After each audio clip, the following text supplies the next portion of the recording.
والله سألوني ابو كرار قالوا انت ما شفت لك دكتور؟ قلت لهم دكتور الا بالخارج. اخذني اخوي الشاعر والمهوال ابو عراق وياي هو المشى وياي. وكرار الخارج راد له فلوسه هواي والما عنده مو عيب. لا والله مو عيب. قالوا ما رحت لك منا قلت لهم قالوا يقدم لك شكوى منا قلت لهم لا عند اخر امنيه ظلت. شنو هي؟ امنيت اشوف انا واحد من اهل الحسين. الله. امنيت اشوف انا واحد من اهل الحسين حتى سولف له على الصار وجره. حتى لو بالطيف اشوف ام البنين. الله. ارد اقل لها حياتي محيره وبلكة تحظى بزينب ام قلب الحنين حتى كلفها على 7 القنطرة.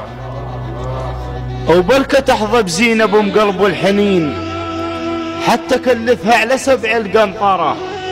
وما ظني يرد لش طلب عباس اخوك حل فيه بالميمنة بالميسرة. زينب بكل مغربي يحثر وطيح. زينب بكل مغربي يحثر وطيح بكثر ما طيحن ضلوع مكسرة.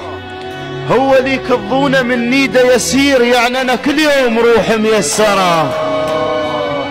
زينب بكل مغربي يحثر وطيح بكثر ما طيحن ضلوع مكسرة. هو لي كضونه من نيده يسير يعني انا كل يوم روح ميسرة. زينب احكي السالفة العباس اخوك شاب قليله زرف قلبه الونين. الليل باقي سنين وانا اركض وراه. الله. ارد اخلص له سنه من هالسنين. ادري بيد الله الشفا بس انا اقول خلي حاج الله عزيز الله الحسين. ادري بيد الله الشفا بس انا اقول خلي حاج الله عزيز الله الحسين. زينب انتم ويا الله شعدكم. انتم ويا الله شعدكم شو ياهل يحكي حاكي. سلامة.